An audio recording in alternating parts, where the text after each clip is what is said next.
우연히 만난 보아스. 지난주 말씀을 짤막하게 요약해 드리겠습니다.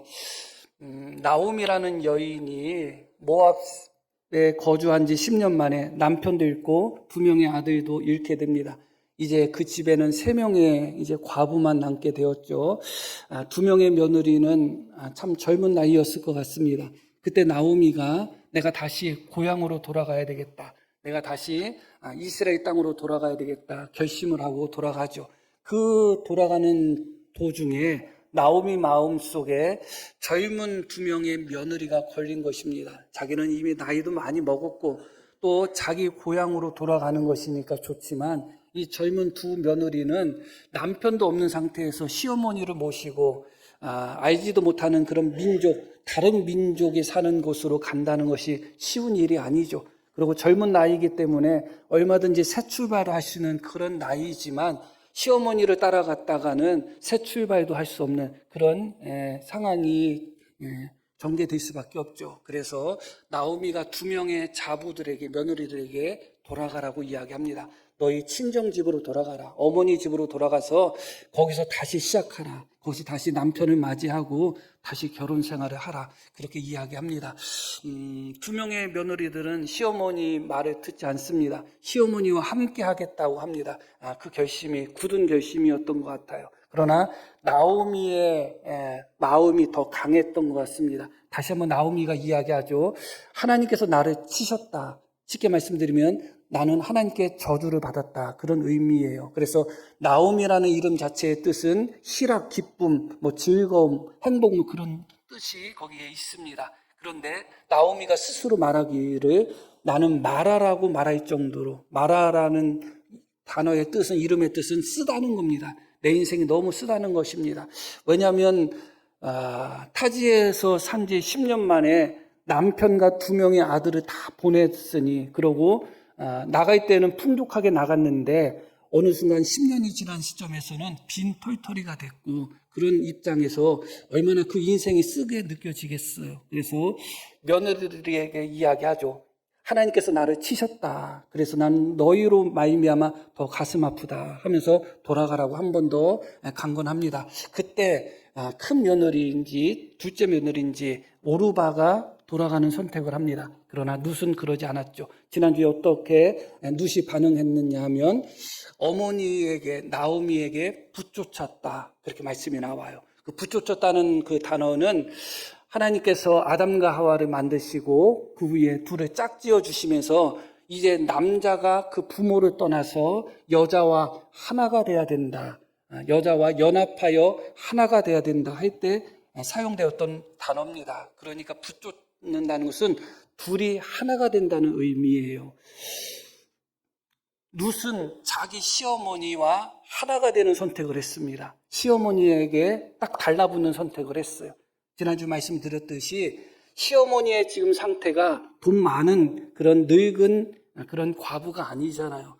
가난하고 아무것도 없는 그런 여인입니다. 그 시어머니와 함께하면 고생길이 훤합니다. 그리고 나오미가 말을 했듯이 여호와께서 나를 치셨다. 나는 하나님께 저주를 받았다.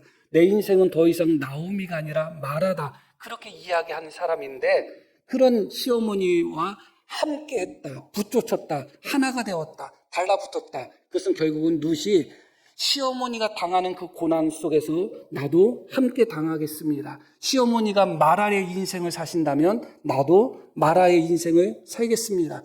하나님께서 시어머니를 치신다면 나도 시어머니와 함께 같이 맞겠습니다. 하나님께서 시어머니를 빈손으로 만드시고 시어머니에게 하나님께서 고난을 주셨다면 나도 그 고난에 함께 하겠습니다. 그렇게 이야기합니다. 잘생기고 멋진 남편이 살아있어도 선택하기 어려운 거예요, 사실은. 그런데 너무나 놀랍게도 이런 선택을 합니다. 귤 같은 경우 과일들이 대부분 그런데 하나가 썩었을 때 썩은 것 옆에 있으면 어떻게 돼요? 속이 썩게 되죠. 마찬가지로 나오미는 자기 스스로 나는 마라라고 이야기하고 자기 스스로 나는 여호와께 저주받았다. 쉽게 이야기하면 여호와께서 나를 치셨다고 했잖아요. 그런 기구한 인생, 그런 고난과 고달픈 인생을 살고 있는 나오미와 붙어 있는다는 것은 마치 썩은 과일 옆에 붙어 있는 멀쩡한 과일하고 똑같습니다. 얼마 안 있으면 같이 썩을 수밖에 없어요. 그런 결심, 그런 결단이 룻에게 있었던 것입니다. 왜 그런가? 결국은 그것은 시어머니에 대한 룻의 헤세드라고 지난주에 말씀드렸어요.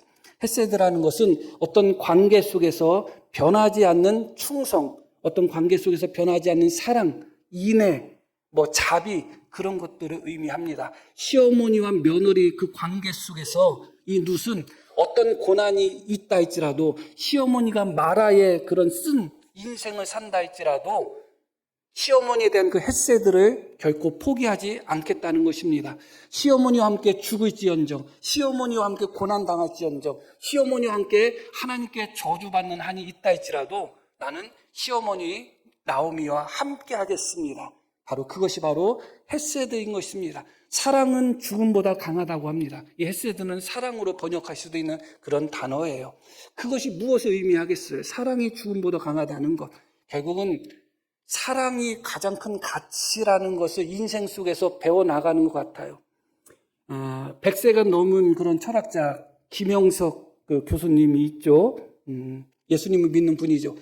그분은 100세가 넘었는데도 입만 열면 표현이 이상하지만 항상 사랑을 말씀하고 있어요. 내 인생에서 사랑이 가장 중요했다. 그것도 받는 사랑이 아니라 주는 사랑을 이야기하고 있어요.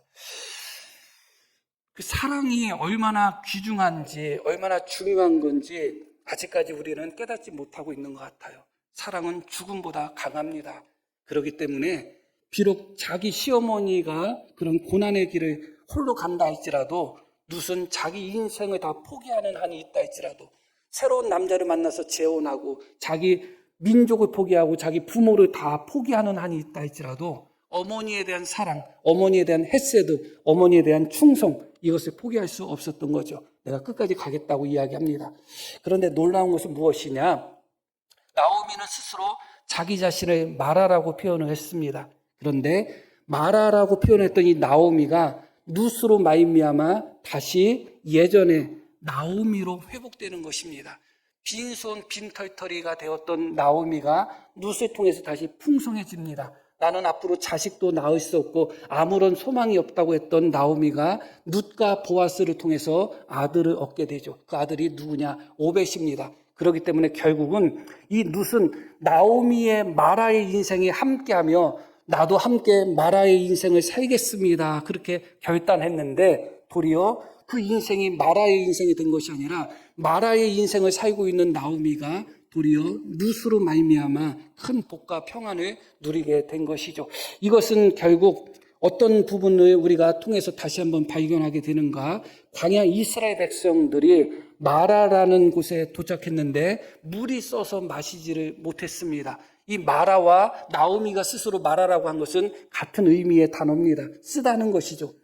사람들은 불평하고 원망할 때 그때 하나님이 마라 곁에 있는 한 나무를 모세에게 보여주셨고, 모세가 그 한 나무를 마라의 쓴물에 던졌을 때 마라의 쓴물이 달아지는 역사가 출애굽기에 기록되어 있죠. 마치 룻은 나오미의 마라의 인생, 쓴 인생에 던져진 하나의 나무와 같았습니다. 기꺼이 내가 시어머니와 함께 하겠습니다. 시어머니 마라의 인생 속에 내가 부쪽 타서 시어머니가 가는 곳에 나도 가고, 시어머니가 머무는 곳에 나도 머물고, 시어머니가 죽는 곳에서 나도 죽겠다고, 그런 헤세드 속에서 나오미와 함께했던 이 룻으로 말미암아 마라와 같은 인생을 살던 나오미가 룻으로 말미암아 다시 단물, 다시 달콤한 인생을 회복한 것이죠. 마라의 쓴물에 던져진 하나의 나무가 룻이었다 하는 것을 우리가 발견하게 되는 것입니다. 우리의 인생 속에서도 이것은 여러 가지 교훈을 주게 됩니다.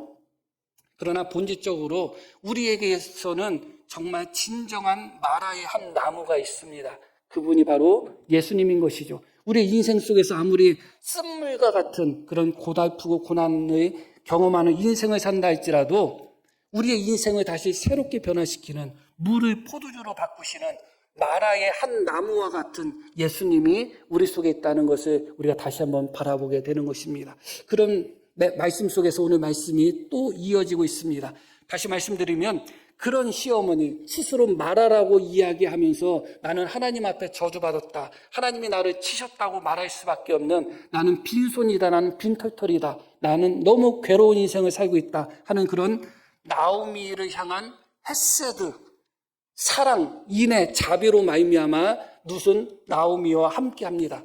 그런데 이 헤세드는 변함없는 속성이 있어요. 변함은 더 이상 헤세드가 아닙니다. 영원히 변하지 않는 그런 속성이 있습니다.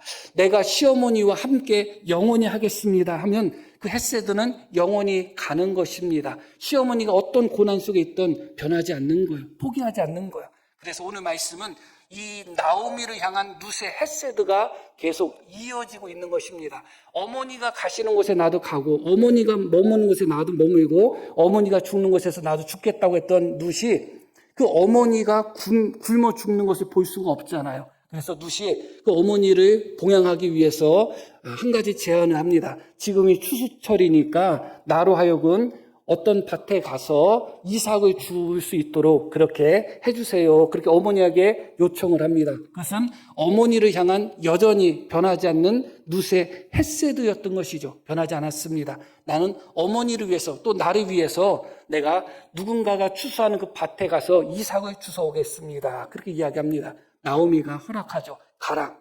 갔는데 우연히 도착한 밭이 누구의 밭이었는가? 보아스의 밭이었어요. 보아스의 밭에서 이삭을 줍고 있을 때, 이삭을 줍는다고 할 때 얼마나 줍겠어요?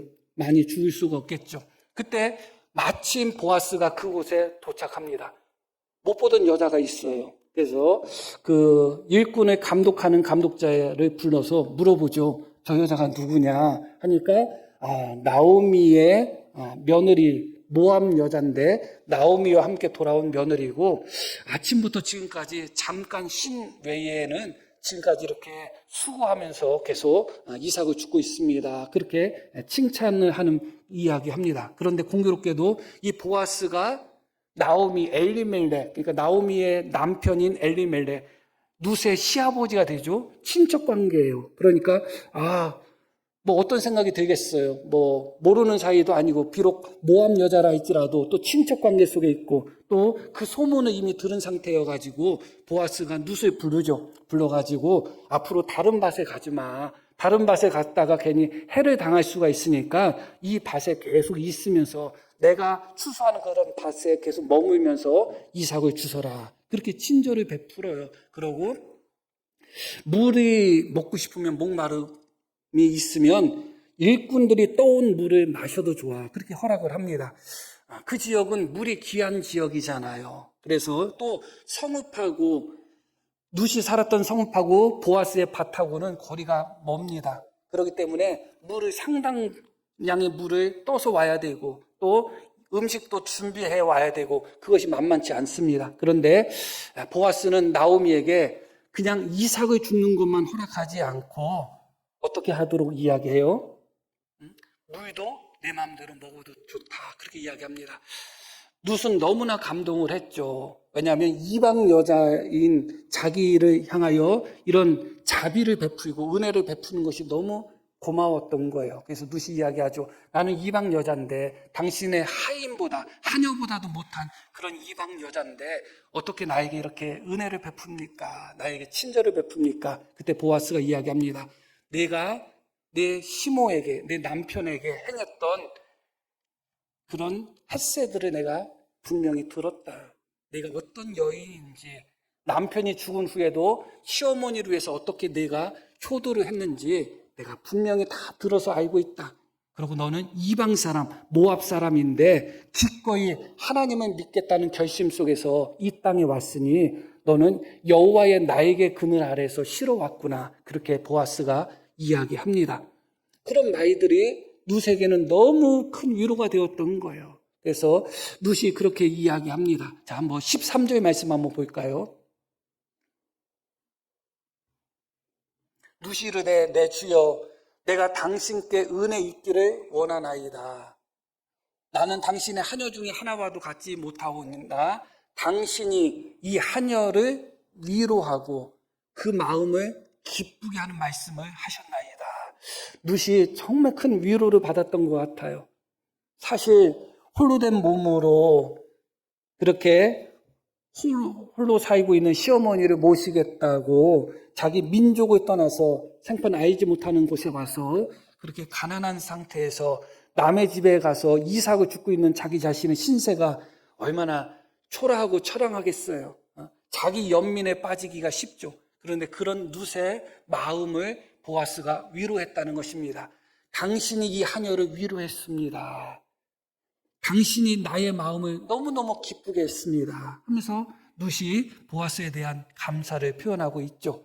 그런데 보아스는 여기서 끝나지 않습니다. 룻에게 더 큰 친절, 더 큰 헤세드를 베풀고 있습니다. 이어지는 말씀 볼게요. 식사할 때 보아스가 룻에게 이르되 이리로 와서 떡을 먹으며 내 떡 조각을 초에 찍으라 하므로 룻이 곡식 빼는 자 곁에 앉으니 그가 볶은 곡식을 주매 룻이 배불리 먹고 남았더라. 그러니까 혼자 음식 먹게 하지 않고 그가 준비해온 빵이 있는데 초에 찍어라. 양념이라고 생각하면 되겠어요. 그렇게 찍어서 먹어라. 그것뿐만 아니라 볶은 곡식까지도 룻에게 주었다. 그래서 배불리 먹었다. 이건 일반적인 친절이 아니에요. 아주 과도한 친절이고 넘치는 친절이죠. 그런데 여기서 끝나지 않습니다. 이어진 말씀 계속 볼게요. 룻이 이삭을 주우러 일어날 때에 보아스가 자기 소년들에게 명령하여 이르되 그에게 곡식 단 사이에서 죽게 하라. 그러니까 곡식을 묵기 위해서 모아놓은 단, 거기서 곡식단을 묵다 보면 곡식들이 많이 나달들이 떨어지지 않겠어요? 그러니까 뭐 이런 말로 표현하면 그럴 수도 있겠지만 노다지의 어떤 의미에서 거기서 죽게 하라. 그런데 그것뿐만 아니라 뭐라고 이야기하냐면 책망하지도 말고 눈치도 주지 말라는 거예요. 이어지는 말씀. 또 그를 위하여 곡식 다발에서 조금씩 뽑아버려라. 정말 엄청난 사랑을 베풀고 있습니다. 그에게 죽게 하고 꾸짖지 말라. 그렇게 이야기하고 있습니다. 보아스가 룻에게 베푼 이 사랑, 이 친절, 이 헤세드는 정말 차고 넘치는 거예요. 룻기에는 헤세드라는 단어가 3번 나옵니다. 한 번은 하나님과 관련해서 나오고 또 한 번은 룻과 관련해서 나오고 또 한 번은 보아스와 관련해서 나옵니다. 헤세드라는 단어가 딱 3번 나오는데 딱 그렇게 3번 나와요. 룻은 자기 남편뿐만 아니라 남편이 죽은 후에도 여전히 자기 시어머니를 향한 헤세드를 잊지 않고 헤세드를 실천하고 있습니다. 그런 여인이 시어머니를 위한 헤세드를 실천하기 위해서 이국 땅에 와서 누가 누군지도 모르는 상태에서 더군다나 이스라엘 백성들은 모압 사람들을 무시하고 멸시하는 상태에서 모압의 한 과부의 몸으로 누군가의 밭에 가서 이삭을 줍는다는 것은 대단한 각오가 있어야 되는 것입니다. 그러나 사랑은 죽음보다 강하기 때문에 기꺼이 룻은 시어머니에 대한 그 헤세드로 말미암아 어떤 꾸지람, 어떤 멸시, 어떤 무시, 어떤 고난이 당할 수 있다는 어려움 속에서도 곡식 줍는 일을 하죠. 그런데 놀랍게도 그 과정 속에서 누구를 만났는가? 보아스를 만났습니다. 그 보아스는 룻에게 헤세드를 베풉니다. 룻은 지금까지 헤세드를 받았던 여인이 아니라 베풀었던 여인이에요. 헤세드를 실천했던 여인이에요, 지금까지. 그런데 그런 여인에게 하나님께서 보아스를 보내셔가지고 그런 여인 룻에게 룻이 지금까지 경험하지 못했던 헤세드를 경험하게 됩니다. 당신의 여종보다 못한 이 이방 여자인 나에게 어떻게 이렇게 은혜를 베풉니까? 할 정도로 그 헤세드는 넘치고 넘치는 것이죠. 그냥 물만 마셔라 혹은 그냥 곡식의 더미에서 그냥 이삭을 주셔라. 그 정도만 해도 넘치는 헤세드인데 심지어 음식을 같이 먹게 하고 자기의 볶은 곡식까지도 따로 주고 심지어 종들에게 말해서 그 곡식단에서 조금씩 눈치 못 채도록 이삭을 떨궈가지고 룻이 많이 죽게 하라고 그렇게 헤세드를 실천하고 있는 모습을 보게 됩니다. 결국은 헤세드와 헤세드의 만남이죠. 예수님을 믿는 사람들을 보면 좋잖아요. 착한 사람들을 만나면 좋아요. 그렇지 않아요? 그런 부분이 있습니다. 이 헤세드의 대명사라고 할 수 있는 보아스 입장에서 그렇게 모든 것을 희생하면서 자신의 모든 것을 내려놓으면서 시어머니에 대한 헤세드를 실천하고 있는 그런 룻이 남다르게 느껴졌겠죠. 그래서 보아스는 그 룻에게 마음껏 헤세드를 실천하고 또 나타내고 있습니다. 말씀드렸듯이 이것은 헤세드와 헤세드의 만남이고 참 아름다운 장면이죠. 그런데 여기서 우리가 오늘 말씀의 본론이라고 하시는 부분을 제가 드리겠습니다. 그것은 무엇이냐? 이 보아스라는 사람에 대한 부분이에요. 1절 말씀을 한번 볼게요. 나오미의 남편 엘리멜렉의 친족으로, 친척, 혈족이 되는 거죠. 유력한 자, 힘 있는 자, 재력 있는 자, 또 권력 있는 자, 그런 의미예요. 유력한 자가 있으니 그의 이름은 보아스다. 그렇게 나와요. 이 보아스라는 이름, 이 단어를 또 어디선가 들어보신 기억이 있을 거예요. 어디서 들어보셨죠? 네? 마태복음? 마태복음이 나오나요? 거기에서, 보아스는 룻에게서 오벳을 낳고 그렇게 나오나요? 그렇죠? 그 보아스라는 사람 말고 이 단어, 이 이름이 등장하는 곳이 있어요. 어디에 등장하는가? 솔로몬의 성전에 등장합니다. 솔로몬의 성전에 두 기둥이 있잖아요. 그래서 오른쪽에 보이는 기둥을 야긴이라고 하고 왼쪽에 보이는 기둥을 보아스라고 합니다. 그리고 이 보아스라는 이름, 이 단어가 딱 두 군데밖에 안 나와요. 다른 곳에는 안 나와요. 어디만 나온다고요? 룻기에 나오는 보아스, 그리고 솔로몬 성전의 두 기둥 중에 하나가 보아스예요. 똑같은 단어예요. 똑같은 이름이에요. 그럴 수도 있겠다. 여러 군데 나온다면 그럴 수도 있겠다고 생각할 수가 있는데 딱 두 군데만 그렇게 나옵니다. 그것도 그럴 수 있다고 생각할 수가 있는데 중요한 것은 무엇이냐? 보아스가 솔로몬의 고조 할아버지예요. 그러니까 보아스하고 솔로몬은 아주 가까워요. 그러니까 솔로몬이 성전을 건축했고 건축한 성전에 하나님께서 두 기둥을 세우라고 말씀하셨는데 하나님이 기둥 하나는 보아스야 했을 때 누가 생각났겠어요? 고조 할아버지 보아스가 생각났겠죠. 하나님께서 성전을 세우시라고 했는데 하나의 이름은 야긴이고 하나의 이름은 보아스. 우리 고조 할아버지가 보아스인데 아마 그 생각이 났을 것입니다. 그렇게 생각을 한다면 솔로몬 성전에 있는 보아스라는 기둥의 이름과 오늘 말씀에 나오는 이 보아스라는 이름을 가진 이 사람과의 관계가 아무 관계도 없다. 아무 연관도 없다. 그렇게 보기는 어려워요. 어떤 관계가 있을 것입니다. 틀림없이. 보아스라는 이름의 뜻이 무엇이냐? 그 안에 힘이 있다. 그에게 힘이 있다. 그런 뜻이에요. 그게 보아스라는 이름의 뜻이에요. 그런데 야긴이라는 이름의 뜻이 있습니다. 솔로몬의 성전에는 분명히 야긴과 보아스라는 두 기둥이 있는데 오늘 룻기에는 보아스라는 인물, 똑같은 이름을 가진 인물은 등장하지만 야긴은 등장하지 않죠, 분명히. 그런데 그 야긴의 뜻이 무엇이냐? 그가 세우신다. 그런 뜻이에요. 세운다. 그런데 이 야긴이라는 단어가 어디서 파생됐느냐? 쿤이라는 단어에서 나온 거예요. 이 뜻이 무엇이냐? 그 뜻은 계획한다, 준비한다, 이룬다, 확립한다, 확정한다. 그런 뜻이 있어요. 그러니까 야긴에 숨어있는 뜻, 그가 세운다고 할 때 거기는 무엇이 포함되어 있는 거예요? 그가 계획하신다. 그가 준비하신다. 그가 성취하신다. 그가 확정하신다. 그 뜻이 거기에 숨어있는 것입니다. 그게 야긴의 뜻이에요. 그러나 룻기에는 표면적으로 명시적으로 야긴이 등장하지 않습니다. 보아스는 나오지만 야긴이 나오지 않습니다. 그러나 오늘 말씀을 통해서 야긴을 발견하려고 하는 겁니다. 눈에 보이는 보아스를 통해서 눈에 보이지 않는 야긴을 발견하려고 하는 것입니다. 이게 왜 더 중요한가? 결국은 이 보아스와 룻의 후손으로 오신 분이 누구예요? 예수님이에요. 그런데 예수님께서 뭐라고 말씀하셨는가? 예수님 당신 자신을 성전으로 일컬으셨습니다. 그리고 계시록에 보면 새하늘과 새 땅에는 성전이 없다고 나와요. 왜 성전이 없느냐?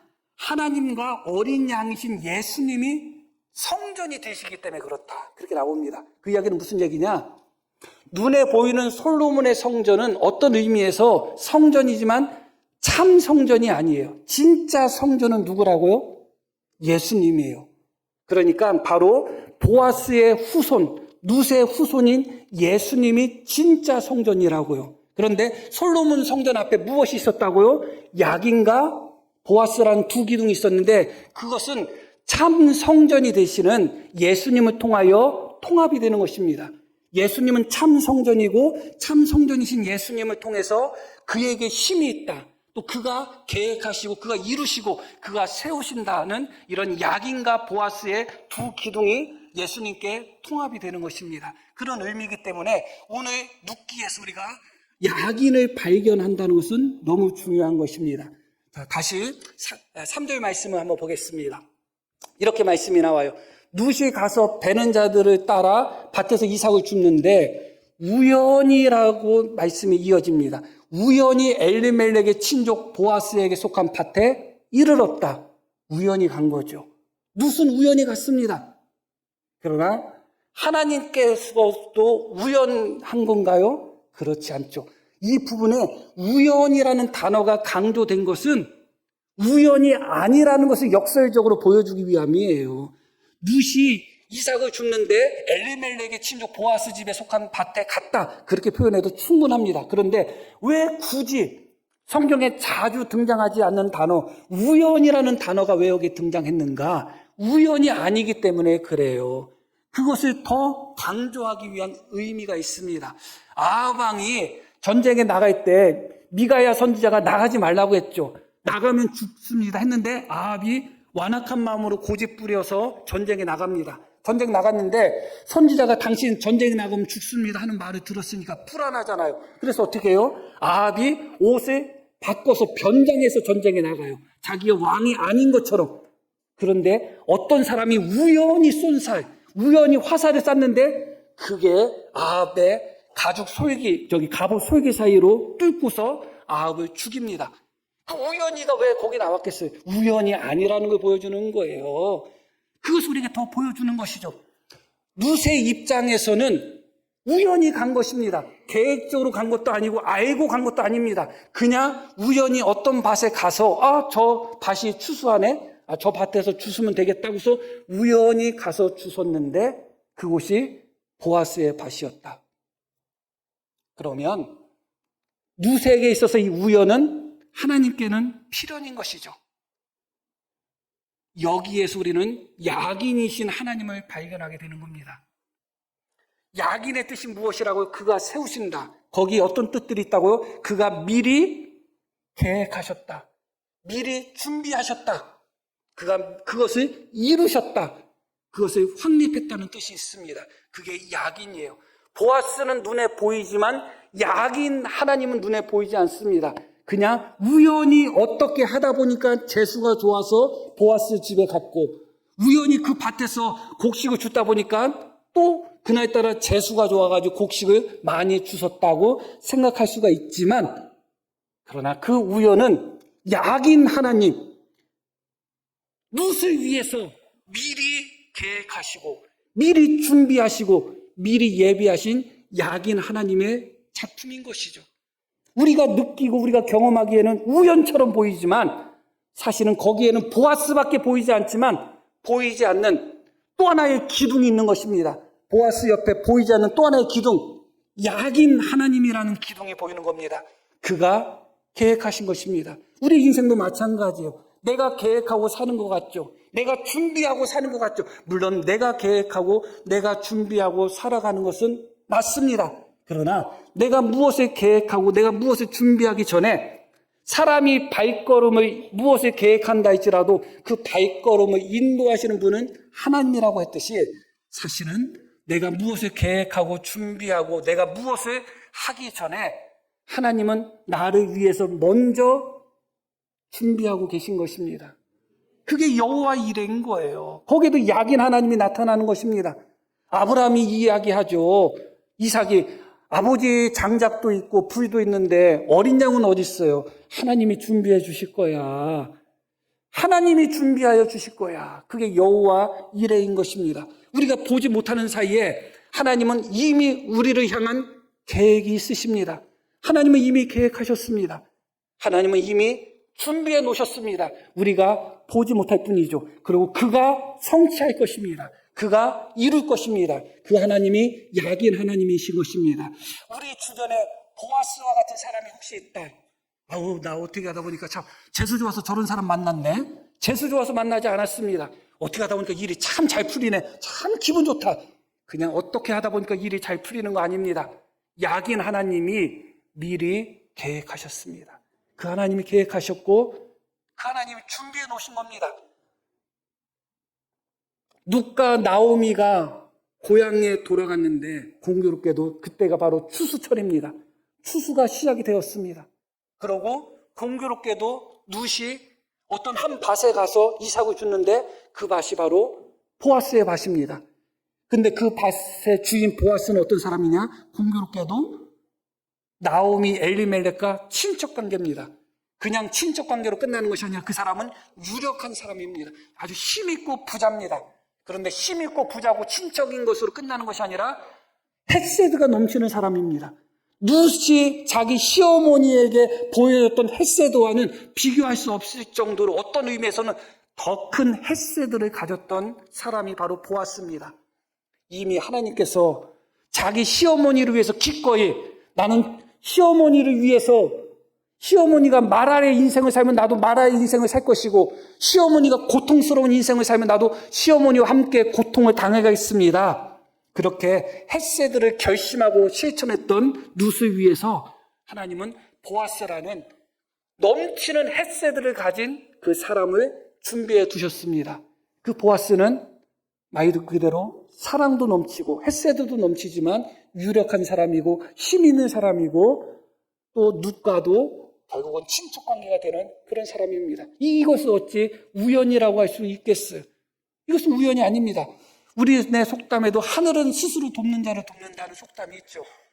물론 맞을 때도 있고 틀릴 때도 있지만 하늘은 스스로 돕는 자를 돕는다는 것이 어떤 의미가 있겠어요?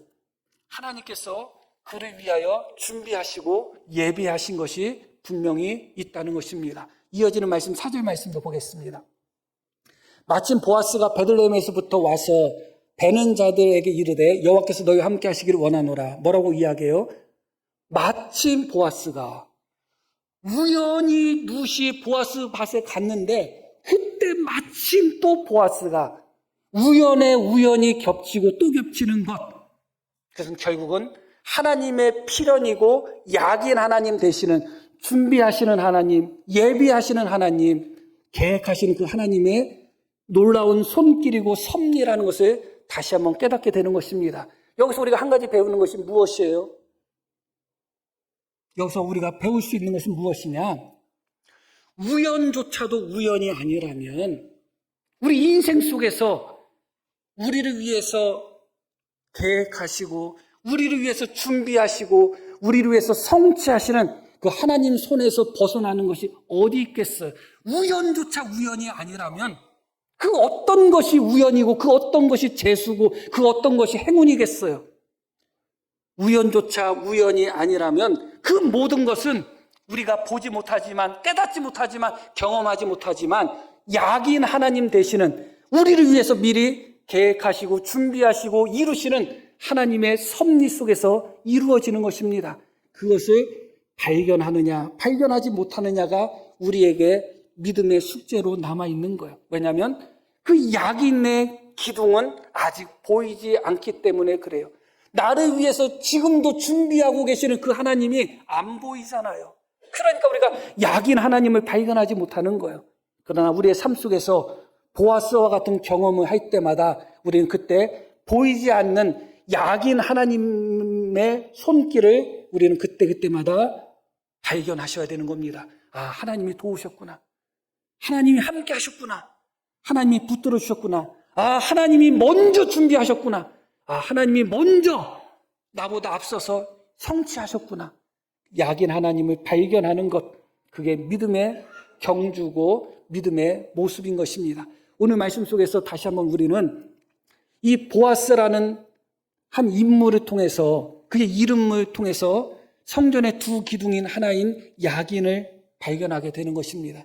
그 야긴은 눈에 보이지 않습니다. 명시적으로다는 보아스만 보입니다. 그러나 하나님은 이미 보아스를 위해서도, 이미 룻을 위해서도 그것이 우연처럼 보이고 마침 그런 일이 일어난 것처럼 보인다 할지라도 이미 하나님은, 야긴 하나님은 이미 모든 것을 준비해 놓으셨던 것입니다.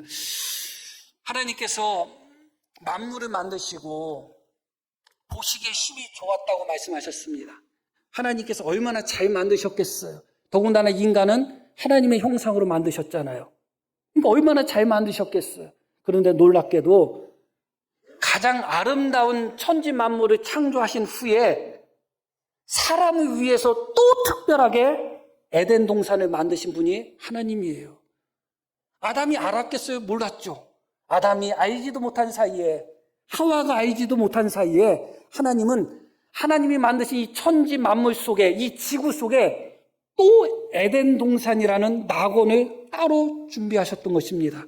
야긴 하나님이 아담을 만드시고 하와를 만드시면서 먼저 이미 생각하고 계획하셨고 이미 준비하신 겁니다. 내가 아담을 위해서, 하와를 위해서 낙원을 만들어야 되겠다. 그들이 살 수 있는 에덴 동산을 만들어야 되겠다. 누가 준비하신 거요? 하나님이 준비한 겁니다. 누구 생각에서 나온 거요? 하나님 생각에서 나온 겁니다. 누가 그것을 이루신 겁니까? 하나님이 이루신 겁니다. 아담이 에덴 동산을 위해서 무엇을 했어요? 아무것도 한 것이 없습니다.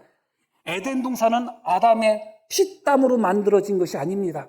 야긴 하나님이 아담을 위해서, 하와를 위해서 준비하신 것이죠. 이 모든 것 중심에는 역시 무엇이 있는가? 하나님의 헤세드가 있는 겁니다. 하나님의 헤세드가 있는 거예요. 자식들 잘 먹이고 싶잖아요. 잘 입히고 싶잖아요. 그게 뭐예요? 부모로서 자식을 향한 헤세드잖아요.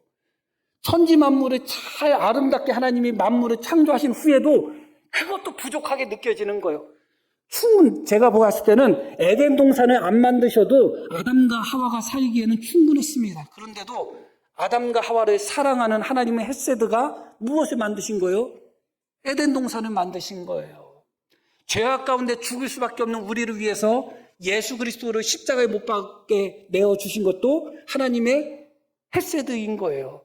우리는 하나님을 기억하지도 못하고, 야긴 하나님이 지금도 나를 위해서 준비하시고 계획하시고 성취하시고 나에게 복을 베풀어 주심에도 불구하고 우리는 그것을 기억하지 못할 때가 많고 생각하지 못할 때도 많은데, 그럼에도 불구하고 하나님이 여전히 우리에게 복을 주시고 은혜를 주신다. 왜 그런가? 우리를 향한 헤세드 때문에 그래요. 그래서 항상 하나님과 우리의 관계 속에서 항상 손해보시는 분은 하나님이지 우리가 아니에요. 교회 다니면서 아이고 놀러갈 시간에 교회 왔는데 아이고 난 깎아 사 먹을 돈 깎아 사 먹을 돈 난 헌금했는데 내가 손해보는 것처럼 느껴지죠? 그렇지 않습니다. 신앙생활을 하면서 시간 들이고, 신앙생활을 하면서 몸 들이고, 신앙생활하면서 물질 들인다고 해서 내가 손해보는 것 같지만 언제나 우리를 향한 하나님의 헤세드가 더 넘치는 겁니다. 그래서 우리가 생각하지 못하는 그 순간에도 하나님은 우리를 위해서 어떻게 하고 있어요? 계획하고 있습니다. 준비하고 계십니다. 우리를 위해서 하나님은 이루어가고 계십니다. 그 하나님, 야긴 하나님을 바라보는 믿음이 우리 속에 있어야 되겠습니다. 한 주간 한 주간 살면서, 하루하루 살면서 우리의 인생길에서 내가 깨닫지 못하고 보지 못하는 순간에도 하나님은 야긴 하나님으로서 나에게 은혜를 베풀고 계셨구나. 그런 것을 믿음으로 받아들이셔야 됩니다. 한 말씀만 드리고 마치겠습니다. 보아스가 일꾼들에게 곡식단에서 슬쩍슬쩍 뽑아가지고서 흘려가지고 룻이 많이 죽게 하라고 했어요. 그렇죠? 그것을 룻이 눈치채게 한 거예요? 못 채게 한 거예요? 못 채게 한 거죠. 이건 보아스의 헤세드입니다. 그런데 룻은 그 눈치 못 챘으니까 어떤 생각이 들었겠어요? 야, 진짜 왜 이렇게 많어, 이삭이? 야, 하면서 뭣도 모르고 막 주웠겠죠. 한 에바나 되는 분량을 주웠다고 합니다. 키로수로 환산을 한다면 정확하게 환산할 수 없지만 15kg, 20kg 정도 되는 분량이에요. 엄청나게 많죠. 이삭을 주워서 15kg, 20kg 이상의 보리를 수확한다? 엄청난 거예요. 아마 그 순간까지도 룻은 보아스가 자기를 위해서 이삭을 그렇게 뿌리도록 한 것을 몰랐을 거예요. 그런데 마찬가지로 지금 이 순간도 마치 보아스가 일꾼들에게 룻을 위해서 곡식단에서 곡식들을 좀 뽑아서 좀 흘려라 하신 것처럼 하나님도 우리를 위해서 하늘 창고에서 곡식 나락과 같은 하나님의 은혜를 지금 던져주고 계시는 거예요. 야, 왜 일이 잘 풀리지? 물론 안 풀릴 때도 있겠죠. 하나님이 약인 하나님, 우리를 헷세도로 사랑하시는 그 하나님이 마치 보아스가 룻을 위해서 곡식더미에서 곡식들을 뿌린 것처럼 우리를 위해서 그렇게 복을 뿌리고 계십니다. 그 복을 많이 주시기를 바랍니다. 우리 성도님들이 잘 살아야 돼요. 같이 잘 살자고요. 자, 우리 들으신 말씀 기억하며 우리 함께 기도하겠습니다.